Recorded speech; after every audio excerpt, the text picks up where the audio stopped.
Hey everybody, welcome back to the channel. It's Rob from Rob's Game Group.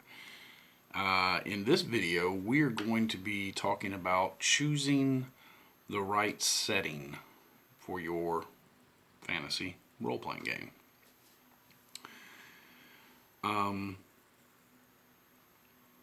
Do you have to use a setting? I guess is the first question.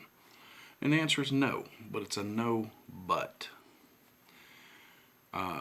You could very easily get together casually with your friends and be like, hey, I have this new module, I want to play it, make some characters of appropriate level, let's play the module. You can do that.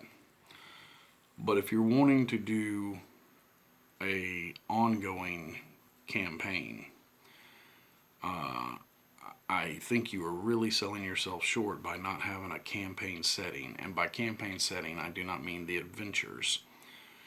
I mean the world that the adventurers live in. The cities, the towns, the history, the gods, everything in the world that they interact with, the backdrop of the world, I think is important to campaign play.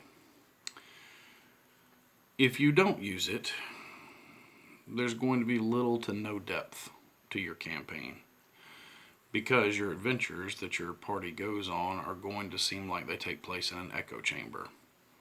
They're not going to care about the innkeeper in town whose daughter is missing, because they don't even know his name, because they never go there. They don't worry about it. Unless they need to resupply, then they just go to the book, shop, and leave. That's not what you want to do when you have a campaign setting. You want to draw your players in and get them invested in the world that they live in. Your campaign simply won't stand out or be very memorable without a campaign setting. Again, I'm not talking about one-offs here. I'm talking about long-term play. There are some modules that are kind of built to where they can go either way. Like one of the most famous is module I6 from D&D, the Ravenloft module, the original. It could easily be played as part of a world, or hey, do you guys want to run Ravenloft? Let's play it. And you make characters and just play that adventure. But then again, that's kind of playing it as a one-off, not necessarily as part of a campaign. So in a campaign, you're going to want a world to drop that hook of Ravenloft into. So a campaign setting, in the sense that I'm talking about, this applies to pretty much any set of fantasy rules, and I'm focusing strictly on fantasy in this video. I may do other videos for sci-fi and horror and stuff like that, but for this video, I am talking about fantasy. And pretty much any fantasy rules, whether it's basic fantasy, white box, Pathfinder, D&D, many more. There are tons of fantasy role-playing games out there. But for the purpose of this discussion, I'm going to refer a lot to basic fantasy, which is my fantasy of choice. It's a fantastic game. I highly recommend it. It is free. So, excuse me. So some rule sets come married with a setting, and you may have to separate the two of them. Like for instance, Golarion for Pathfinder. You don't have to use Golarion. It's a very detailed setting. But you could separate it and just use the Pathfinder rules for your own setting. I know I've done this. I ran a Pathfinder campaign, first edition, years ago. It was the Kingmaker campaign, and I think about halfway through, just to mix it up and do some different stuff, I had them get sucked into Ravenloft, and I switched over to running the Expedition to Castle Ravenloft adventure, which we had a great time with. It actually wrapped up most of that campaign. But so yeah, and that was D&D 3.5 rules married with Pathfinder which was a pretty easy conversion. They're pretty close. But let's set all that aside and let's look at, we have the rules and now we need a setting. So you have your rules, whether it be Basic Fantasy or D&D or whatever. Like some of these, like Basic Fantasy and D&D, don't, even though D&D kind of focuses on Forgotten Realms in 5th edition, the main books don't really come with a setting itself. It's a set of rules for you to play a fantasy game. Same with Basic Fantasy or White Box or any of those. They're a set of rules for you to play a fantasy game. So you need a setting to marry to them. And there are basically 3 ways, in my opinion, to go about getting a setting for your fantasy RPG. Option 1, choose a fantasy RPG setting from another game or set of rules to pair with the rule set that you chose. Option 2, build your own setting from the ground up. Option 3, convert a setting from a non-RPG source. Now let's take a look at each of these a little more in depth.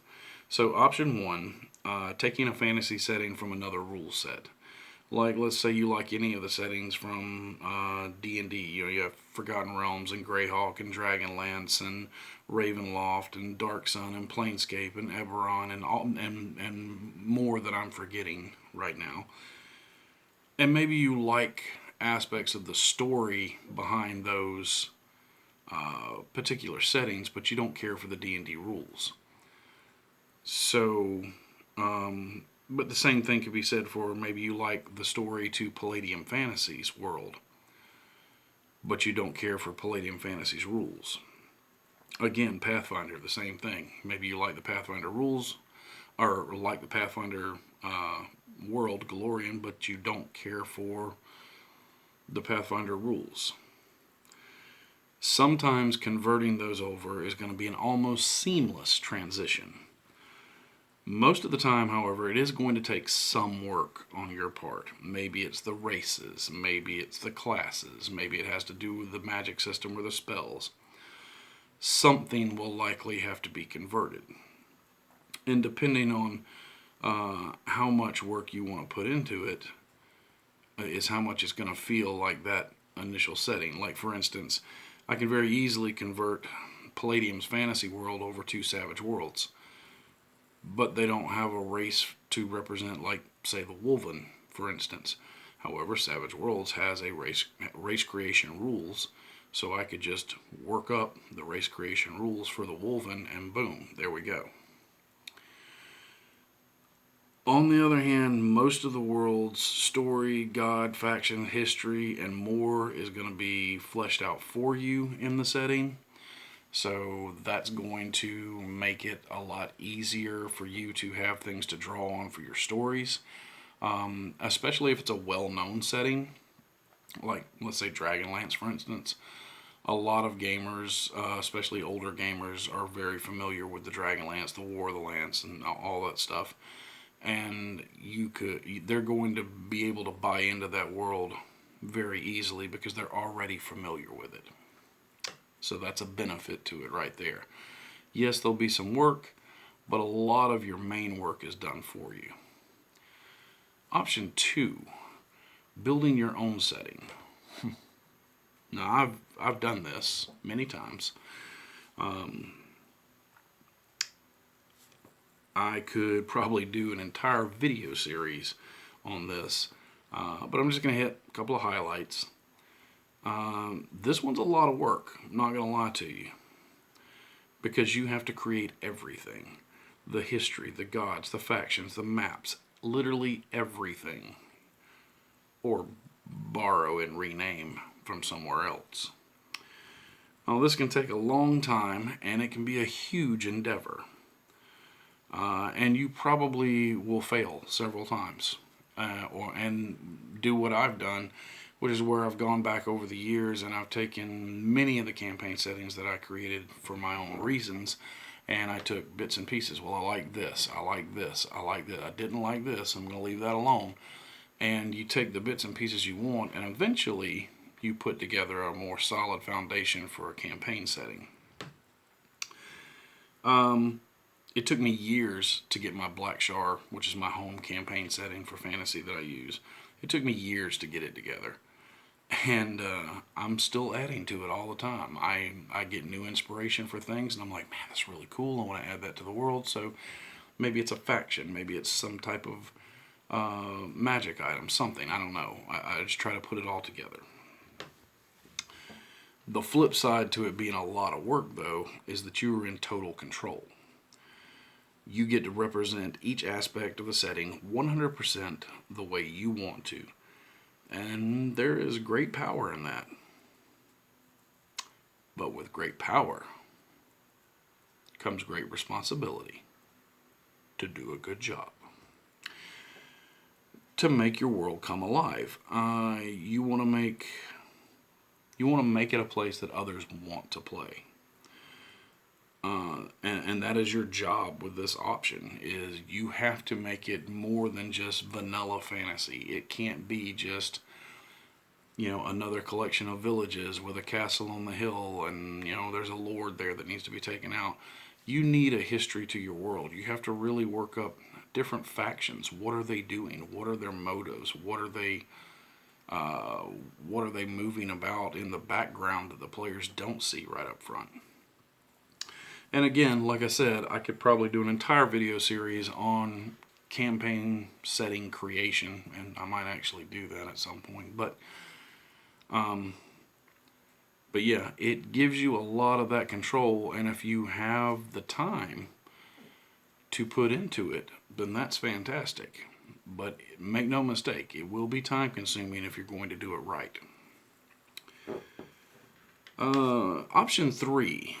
Converting settings. Now, a lot of people overlook this one, but you can draw a setting from many non-RPG sources, and you can slap it onto a set of rules, and you may have to do some amount of work to convert the setting to make it work as an RPG, but nowhere near as much as creating your own. Because again, you're generally going to be pulling a setting that people are somewhat familiar with in some way. And places, and this is not a finite list, this is just, here's some places that I thought of that you could look for setting options. Movies, obviously movies and television shows, video games, novels, comics, board games, miniature games, are just a few of the places that you can look at and go, man, that would make a great role-playing game. Well, if it's fantasy, then there's possibly a cool setting for a campaign. You look at, and I'm gonna do some options under each one here. You look at movies and TV. You've got like Lord of the Rings. You've got Game of Thrones. Those are two of the biggest and most well-known. The Witcher, which has its own role-playing game. I haven't had a chance to take a look at it. I really want to, but it does have its own role-playing game. But maybe you still want to use your set of rules that you've chosen and just play in that world. There's a series of movies. There are 5 of them, I believe, called Mythica. And not very expensive to get your hands on. I bought like the collected edition off of Amazon. I think it was like $20-25, something like that, a year ago. And they are very much D&D style movies. Matt Mercer is even in a couple of the movies. You can look at video games like Elder Scrolls, again, The Witcher, Dragon's Dogma. Any kind of fantasy game like that can be inspiration for, converting over to a role-playing game. Novels and comics, there are way too many for me to even begin to list. If you can't think of a novel or a comic that you could use as a cool RPG setting, go to a Barnes & Noble or whatever bookstore you go to and just start browsing the fantasy section. Board games. There are a lot of board games that are based around fantasy, but not necessarily RPG. But then they also have enough backstory that you could take that backstory and turn it into an RPG. Gloomhaven is kind of a hybrid, role-playing game slash board game, but it has a lot of dense story with it. Rune Wars, Zombicide, Black Plague, Talisman even, which is an old one, but you could do, and I think they might have a role-playing game for it. I'm not sure. I think somebody mentioned to me that they did have one. I need to look into that. But if you like that world, you could take it and make it a setting that you play in. There are a lot of fantasy-themed miniature games. Kings of War, Mordheim, Frostgrave. All of these are great little, well, Kings of War is not little. Kings of War is big, but they do have a skirmish version. But the other ones, Mordheim and Frostgrave, are both skirmish games that you play with a small group that's going into these cities and fighting other war bands and trying to collect treasure and so on and so forth. But that's not the point. The point is they both have a really cool backstory that you could use to set a game in that world. This one's one that I'm actually picking up in the next few months. And it's not really fantasy, but I'm planning to do the same kind of thing with it, and that's Dracula's America. And it's put out by Osprey Games, and it is a miniature skirmish game, but the storyline is an altered history where Dracula and his minions assassinate Lincoln and take over running the United States. And then you have all these different factions that are popping up and fighting back against him, and you play war bands of different factions fighting monsters. But I thought it would be a really cool role-playing game to play, either Union or Confederate soldiers or ex-soldiers who are, part of a war band that's fighting against Dracula. Thought that was kind of neat. But that's just one example of taking a miniature war game and putting an RPG spin on it. Frostgrave, I have done the same thing with Frostgrave before, where your wizard, in the miniature game, the wizard hires a war band to go into the city with him to collect treasure. So in the role-playing game, I had a level higher wizard hiring the other PCs to go with him into the city to collect treasure, and, combat ensued. Anyway, you get the idea. I'm just spitballing ideas here. So at the end of the day, you really have to ask yourself 3 questions when it comes to choosing a campaign setting. Is it a setting that excites you? Because if you're not excited about it, your players aren't going to be excited about it. Are you going to be able to get your players excited for it? Well, see question 1. And most importantly, how much work do you want to do to bring the setting you choose to the tabletop? Again, nobody can answer that but you, but I've presented you with 3 different ways to go about that. I'm not saying they're the only ways to go about it, but it's just 3 ways that I kind of focus on the most. So, I hope that you found something useful in this video that you can use to help you choose a setting for your fantasy RPG.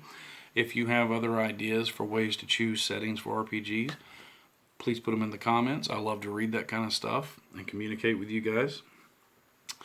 Also, if you enjoyed the video, please consider becoming a subscriber and hit the bell icon, the like, and all that.